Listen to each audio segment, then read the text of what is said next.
Good evening, I'm Dan Wall. And I'm Laura Lee. Thanks for joining us. There have been 2 deadly crashes just this month in the same area of West Skyline Parkway in Duluth. It is the area of West Skyline and West 5th.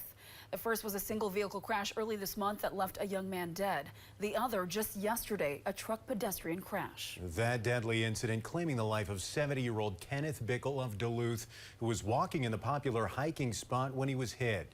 And Bickle later died at the hospital. Investigators say the driver of the truck showed no signs of impairment. This latest crash in particular has community members calling for change on that stretch of road. Northern News Now's Cara cops spent the day on West Skyline hearing from drivers and hikers who say it's time for the city to step up. Rescue 1 Mayo Clinic ambulance, respond to West Skyline Parkway and West 5th Street. My husband and I were walking down through the trail from Enger Tower, and we just saw the carnage and the blood from that car.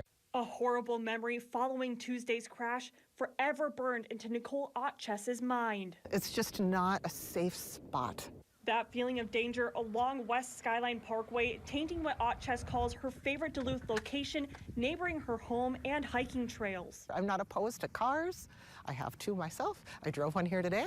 But cars and bikers and walkers should never be in the same spot. And that's what she told Duluth City Council in an email Wednesday, offering up an idea.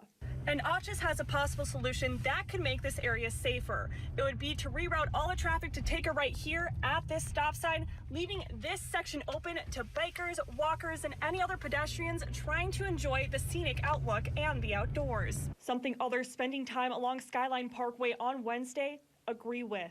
People will drive pretty fast on this road too, so it's definitely a concern. Christine Hofdahl runs along Skyline Parkway. She says no matter how much she follows pedestrian rules, it's never enough. I still am worried, especially like if I'm running after work and it's getting dark. And you have to be careful. You just can't let your guard down. Chris Pascone also spends time around West Skyline with his young daughter. He says he's noticed drivers paying less attention over the years. There are no homes, so people get kind of lazy, like nothing is going to happen because it's just a park, but that's the whole problem. They lose their concentration and get distracted.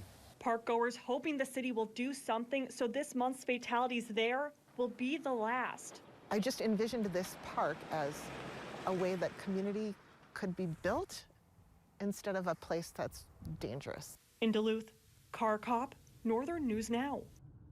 And we did reach out to the city councilor who represents that area, as well as the mayor. They agreed to do interviews with us on this topic tomorrow. Look for coverage Thursday at 5 and 6. I'll take